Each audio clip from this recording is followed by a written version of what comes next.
Hello all, Jeff here with a new video with something different today. Now, the Bathurst 1000 is on this weekend, and I thought I'd delve into the history books a little bit because some of you may not know that there once was two Bathurst 1000s happening in the same year.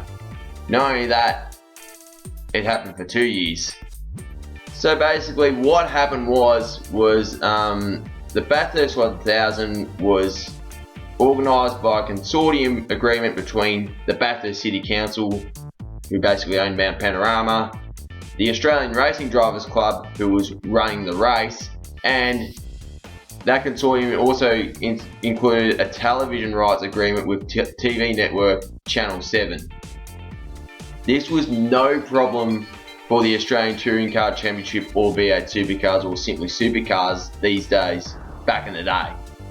But the issue was, the Touring Car Entrance Group of Australia that was running the Australian Touring Car Championship, well, they formed a new joint venture with IMG to form the Australian V8 Supercar Company, or Abesco for short, or we'll just call it Supercars, just to keep it simple for you guys. Basically, Supercars from 1997 onwards signed a multi-year television rights agreement with rival TV network, Network 10. This was no issue for any of the touring car races or even the Sandown 500. But the issue was, Supercars wanted the Bathurst 1000 to be exclusively on Network 10. The Australian Racing Drivers Club, they're like, nah, it has to be exclusively on Channel 7 up until the end of the 20th century.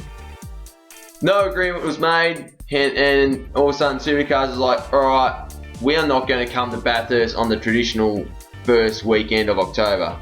So that left the ARDC with basically no category to race. So luckily there was another touring car championship in Australia at the time. That is the Australian Super Touring Championship. So the ARDC, they invited TOCA Australia, the guys running the Super Tours in Australia, to fill the void. And not only that, they invited the British touring car teams to compete in the race as well. So you had Renault, you had Vauxhall, you had Peugeot in the race alongside the Works, BMW and Audi Australian teams. So it was going to be a big deal. Oh, and Volvo of course. Supercars, well obviously there was a backlash that they weren't going to compete at Bathurst on the first weekend of October. So Supercars were like, you know what, we need Bathurst. It's Peter Brock's last it's Peter Brock's last season of racing, as we thought back in the day. So, you know what? The Bathurst 1000 for Supercars, well, they actually hastily secured a deal with the Bathurst City Council to hold their own Bathurst 1000 2 weeks later. They couldn't call it the Bathurst 1000 though. It was officially called the Australian 1000 Classic. For those in America, this sounds like Tony George telling Kart to have the US 500 at Indy 2 weeks after the official Indianapolis 500. This is basically what happened here. So yep, in 1997 we would have two Bathurst 1000s. At the time, the Super Touring race was deemed the official race because of the one that was ran by the organisers of the race for so many years, since the 60s. The V8 Supercar race, well, you know, they ended up getting a sponsor for the race, so it would end up being called the Primus 1000 Classic. But if you looked at both of those races, you could tell which one the fans thought was the real race. It was the V8 race. And the thing was, it was Peter Brock's last race. Or so we thought.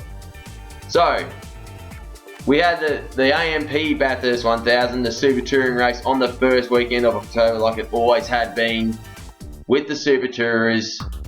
And the winner of that race, well, Paul Morris and Craig Baird crossed the line first, but were disqualified because Baird spent too much time in the car. The win being gifted to the second Diet Coke BMW of Jeff and David Brabham.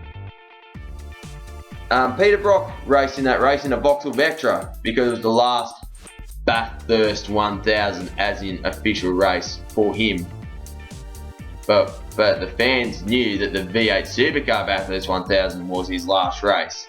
2 weeks later, in his Holden Racing Team Commodore, the 05, put it on pole, thanks to Mark Scaife, who was going to replace him for the next year. They were looking good until the car broke down halfway through the race. Not even halfway through the race, sadly. The winners would be Larry Perkins and Russell Wingle for the second time in 3 years. And not only that, Castrol, the sponsor of that car, they actually won both Bathurst 1000s. Yep, they sponsored the winning Diet Coke BMW as well. And Castrol were quick to brag about it.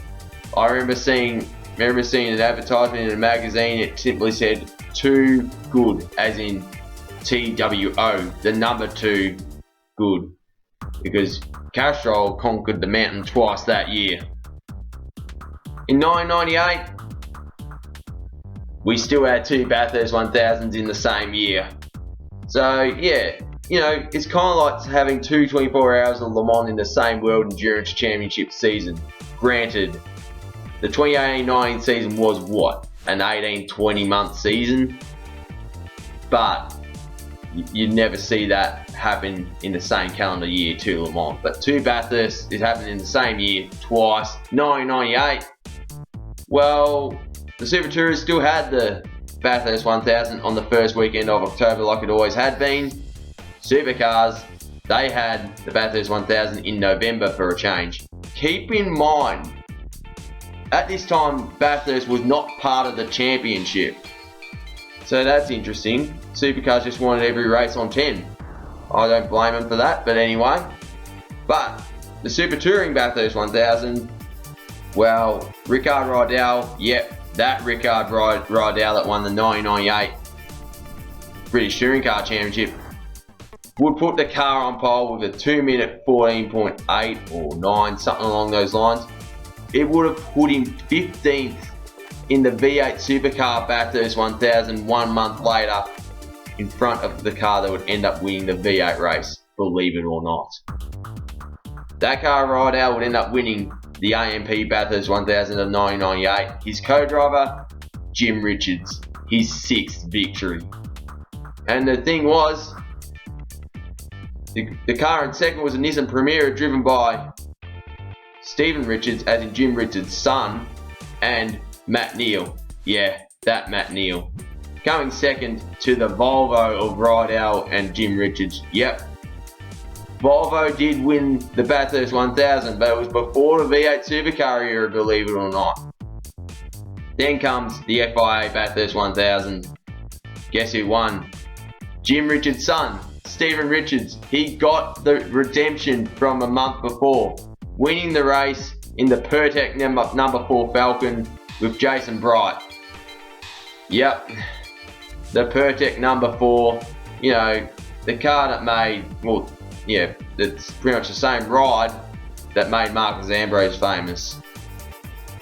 In 1999, well, the ARDC, well, you know, Super Touring was dying a slow and painful death all over the world. In Britain, Peugeot was gone, Audi was gone, the interest was dwindling. As a result, the British teams didn't want to come to Bathurst anymore, and because of that, the ARDC changed the race. They ditched the Bathurst 1000, they left it all to V8 Supercars. What did the ARDC do instead for the Super Tourers? It was a festival. A 100 kilometre qualifying race on the Saturday, and then on the Sunday was a 300 kilometre race for the Future Tourers. Short-lived category, basically slightly modified XR8 Falcons and SS Commodores. And then there was a 500 kilometre race for the Super Tourers. Fair to say, it was the only time it ever happened, and Super Touring was pretty much dead in Australia. Paul Morris won that race, getting his Super Touring Bathurst race redemption. He wouldn't get his Bathurst 1000 redemption until 2014, when he teamed up with Chaz Mostert to lead the last lap, the one and only lap they led all race, to win the craziest Bathurst 1000 in history. So the one and only 99 Bathurst 1000 was won by Greg Murphy and Stephen Richards. Stephen Richards became the first person to win the Bathurst 1000 in a Ford and a Holden. Ever since then, the Bathurst 1000 has been held once a year, as it should be. And for the foreseeable future, it will be just for supercars. And that's a good thing. Keep that Australian flavour alive. If anything happens to supercars, God forbid, we do have TCR to fall back on. They have a 500km race next year to have a crack at Bathurst. And we also have GT3, which is currently doing the 12-hour. If they got the Bathurst 1000, well, could be in the depth of the 12-hour unless the World Endurance Championship jumps in. But there you have it. That is a time when there were two Bathurst 1000s in the same year. Hopefully it doesn't happen again, and the Australian flavour, the supercars flavour, never dies, and we keep this great Australian race going for a long, long time. But if you like the video, smash the thumbs up button, leave a comment, let me know what you think, and if you want to see more, subscribe and tap the notification icon. Anyway, this is Jeff here, and happy racing. Cheers.